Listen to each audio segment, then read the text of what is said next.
சரியா 18 days முன்னுக்கு என்கிட்ட 0 ஆர்டர்ஸ், 0 கிளைண்ட், 0 ஐடியாஸ் தான் இருந்துச்சு. பட் இப்போ 3D மாடலிங் பண்றதுக்காக யூஎஸ்ல இருந்து ஒரு கிளைண்ட் கிடைச்சிருக்காங்க. ஸோ அதுக்காக நான் என்ன மாதிரி ஏஐ டூல் யூஸ் பண்ணுங்கிறத இந்த வீடியோல கிளியரா எக்ஸ்பிளைன் பண்றேன். ஃபுல்லா பாருங்க. ஆஸ் அ மெக்கானிக்கல் ஸ்டூடெண்ட் என்கிட்ட இருக்க ஒரே ஒரு ஸ்கில் வந்து 3D மாடலிங் தான். அதுவும் நான் ஒரு ப்ரொஃபஷனல் டிசைனர்லாம் இல்ல, ஜஸ்ட் ஒரு பிகினர். என்கிட்ட ஒரு லேப்டாப் இருக்கு, அதோட இன்டர்நெட் கனெக்ஷன் இருக்கு. ஸோ நீங்களும் ஸ்டார்ட் பண்ணணும்னு நினைச்சீங்கன்னா உங்களுக்கும் இந்த ரெண்டு மட்டும் தான் தேவை. அண்ட் இந்த வீடியோல நான் எந்த ஒரு பெய்ட் டூலுமே யூஸ் பண்ண போறதில்ல, எல்லாமே ஃப்ரீ டூல்ஸ் மட்டும் தான். ஸோ பயப்படாம நீங்க பார்க்கலாம்.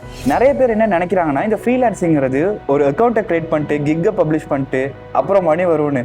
But that's not how it work. என்னோட ஃபர்ஸ்ட் 7 days வந்து 0 இம்ப்ரெஷன், 0 கிளிக் அண்ட் 0 ஆர்டர்ஸ். அதோட இன்ஸ்டால ஆல்மோஸ்ட் 50+ பிசினஸ்க்கு டிஎம் பண்ணேன்.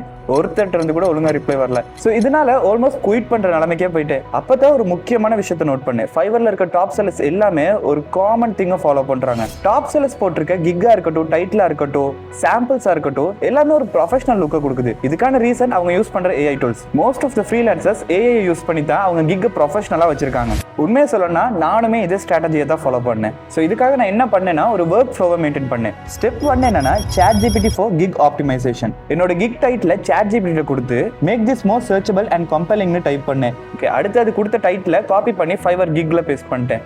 ஸ்டெப் 2 என்னன்னா, AI ஃபார் போர்ட்ஃபோலியோ இமேஜஸ். நான் ஆட் பண்ணிருக்க போர்ட்ஃபோலியோ ஹை இம்ப்ரெஷனை கொடுக்கணுங்கிறதுக்காக ChatGPT இமேஜஸை கொடுத்து 3D ரெண்டர் பண்ண சொல்லியிருக்கேன். ஸோ இப்படி பண்ணும்போது ஒரு ப்ரொஃபஷனல் லுக்கை தாண்டி கிளைண்ட் வந்து இவர் ஒரு எக்ஸ்பீரியன்ஸ்டான பர்சன் அப்படின்னு நினைக்கிறதுக்கான வாய்ப்பு ரொம்பவே அதிகம். ஸோ இதனால ஆர்டர்ஸும் ஈஸியாக கிடைக்கும். Step 3 cloud for client communication. கிளைண்டோட நாங்கள் கம்யூனிகேட் பண்ணும்போது நம்ம வீக்னஸ் அவங்களுக்கு தெரியப்படுத்தக்கூடாது. ஸோ இதுக்காகவே நான் கிளவுடை யூஸ் பண்ணேன். ஸோ என்னோட கம்யூனிகேஷன் ரொம்பவே ப்ரொஃபஷனலாக இருக்கும். ஆக்சுவலி எனக்கு கிடைச்ச ப்ராஜெக்ட் வந்து $100 வர்த். பட் கிளைண்ட் எனக்கு $20 தான் தரேன்னு சொல்லியிருக்காரு. But I took it. So இப்போ கிடைக்கிற இந்த ரிவ்யூனால ஃபியூச்சரில் எனக்கு ஆர்டர்ஸ் வரதுக்கான வாய்ப்பு ரொம்பவே அதிகமாக இருக்கும்.